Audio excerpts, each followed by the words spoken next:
ભરૂચના કરમાળવાસી ગામ વચ્ચે હાઈટેન્શન લાઇનનું વાયર તૂટવાની ઘટનાને હજુ 3 દિવસ પણ પૂર્ણ થયા નથી ત્યાં ફરી એક વખત એ જ વિસ્તારમાં હાઈટેન્શન લાઇનનો વાયર તૂટીને રોડ અને ખેતરમાં પડ્યો હોવાની ઘટના સામે આવી છે। ભરૂચના કરમાળવાસી ગામ વચ્ચે હાઈટેન્શન લાઇનનો વાયર તૂટવાની ઘટનાને હજુ 3 દિવસ પણ પૂર્ણ થયા નથી ત્યાં ફરી એક વખત એ જ વિસ્તારમાં હાઈટેન્શન લાઇનનો વાયર તૂટીને રોડ અને ખેતરમાં પડ્યો હોવાની ઘટના સામે આવી છે।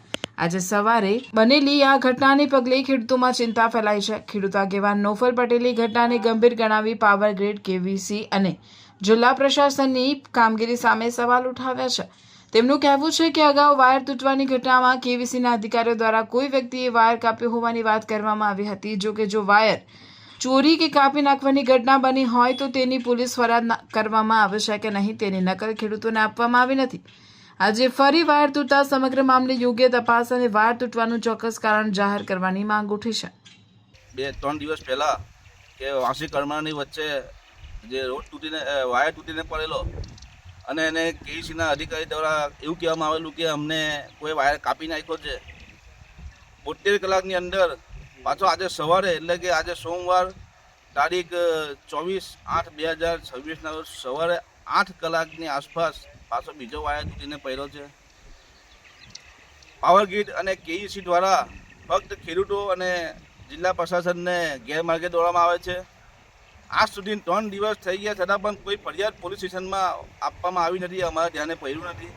અમે ફરિયાદની કોપી પણ માગેલી છે કે ભાઈ તમે ચોરીની ફરિયાદ આપી તો અમને કોપી આપો, એ કોપી પણ આપેલી નથી હજુ આજ સુધી। ખેડૂત મિત્રોને કહેવા માગું છું કે આજ આપણું ભવિષ્ય છે। 48 કલાક 72 કલાકમાં 2 વખત વાયર તૂટીને પડ્યા છે અને એની કોઈ જવાબદારી લેવા તૈયાર નથી। આજે 72 કલાક કરતાં વધુ સમય થઈ ગયો પણ કોઈ જિલ્લા પ્રશાસન તરફથી પણ આની કોઈ વિઝિટ કરવામાં આવેલ નથી। ફક્ત આવી અને વાયર કાઢીને પાવર ગ્રીડને કેઈસીના કર્મચારીઓ જતા રહ્યા છે પણ હજુ સુધી એનું કોઈ પ્રોપર રીઝન પણ આપણને આપવામાં આવેલ નથી। તો આનાથી ઘણા બધા પ્રશ્નો ઊભા થાય છે કે ભાઈ આમાં ખેડૂતની સેફટી કેટલી, આમાં જિલ્લા પ્રશાસનનો કેટલો રોલ કે ભાઈ જે ખેડૂતની સેફટીનું ધ્યાન રાખશે કે ખાલી કંપનીનું ખાલી ધ્યાન રાખે છે।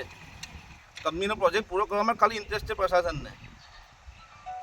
એટલે ખેડૂતોને કહેવા માગું છું કે આ આપણું ભવિષ્ય છે, આને જોઈ લીજો અને સમજી લીજો અને જે લોકો કંપની સાથે હજુ પણ કોપરેટ કરીને કામ કરેલા છે એમને કહેવા માગું કે તમે પણ ભાઈ જોઈ લો, આ તમારું ભવિષ્ય છે। જ્યાં સુધી આપણી સેફટીને આ જે 2 વાયર તૂટ્યા છે એનો FSL રિપોર્ટ અને એનું યોગ્ય કારણ આપણી સમક્ષ ના આવે ત્યાં સુધી આ લોકોને આ વિસ્તારમાં તો અમે કામ કરવા દેવાના નથી। 3 દિવસ પહેલા પણ આ જ વિસ્તારમાં વાયર તૂટ્યો હતો। આજે ફરી સવારે આશરે 8 વાગે હાઈટેન્શન લાઇનનો વાયર તૂટીને રોડ વચ્ચે અને ખેતરમાં પડ્યો છે। વારંવાર આવી ઘટના બનતી હોવા છતાં વાયર શા માટે તૂટે છે તેની યોગ્ય તપાસ કેમ કરવામાં આવતી નથી તે મોટો પ્રશ્ન છે। 3 દિવસથી વધુ સમય વીતી ગયો હોવા છતાં જિલ્લા પ્રશાસન તરફથી સ્થળની યોગ્ય તપાસ કે મુલાકાત થઈ નથી। માત્ર વાયર હટાવી દેવામાં આવે અને કર્મચારીઓ જતા રહે તે પૂરતું નથી। વાયર કયા કારણસર તૂટ્યા તેની ટેકનિકલ તપાસ થવી જોઈએ અને તેનો રિપોર્ટ ખેડૂતો સમક્ષ મૂકવો જોઈએ। પહેલા અને હવે તૂટેલા બંને વાયરો અંગે યોગ્ય તપાસ થાય, જરૂર પડે તો FSL સહિતની તપાસ કરવામાં આવે અને વાસ્તવિક કારણ સામે લાવવામાં આવે તેવી અમારી માંગ છે। ખેડૂતોની જમીન અને ખેડૂતોના જીવની સુરક્ષા પ્રથમ છે। જ્યાં સુધી આ ઘટનાનું યોગ્ય કારણ સામે નહીં આવે અને ખેડૂતોની સુરક્ષાની ખાતરી નહીં મળે ત્યાં સુધી આ મુદ્દે અમે અવાજ ઉઠાવતા રહીશું અને હવે આ જગ્યાએ કામ પણ કરવા નહીં દઈએ જ્યાં સુધી યોગ્ય નિરાકરણ ન આવે ત્યાં સુધી। કરમાળવાસી માર્ગ પર થોડા જ અંતરમાં હાઈટેન્શન લાઇન તૂટવાની 2 ઘટનાઓ સામે આવતા ખેડૂતોની સલામતીને લઈને ગંભીર સવાલ ઊભા થયા છે।